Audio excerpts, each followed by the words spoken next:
सप्टेंबरची चाहूल लागली की मनात आशेचा नवा किरण उजळतो. जगण्याच्या धावपळीत अडचणी दुःख विसरून एकच विचार मनात फुलतो, आपला बाप्पा येतोय. ते 10 दिवस म्हणजे आनंदाचा महासागर.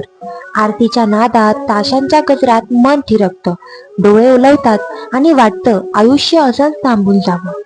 मोदकाचा गोडवा फक्त ओठांवर नाही तर आत्म्यात झिरपतो, कारण प्रत्येक घरात आईच्या प्रेमासोबत बाप्पाची कृपा मिसळलेली असते. मूर्ती ती मातीची खरी, पण डोळ्यातून बोलते, नजरेतून मन वाचते, कसलाही आडपडदा नाही. हे नातं म्हणजे फक्त हृदयाचं ठोक्यातलं एक स्वच्छ गुपित.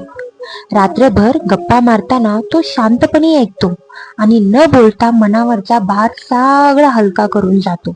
मनात वाटतं, बाप्पा जर शक्य असतं ना तर तुला कायमचं घरात ठेवून घेतलं असतं रे. पण विसर्जनाची वेळ आली की आरतीचा आवाज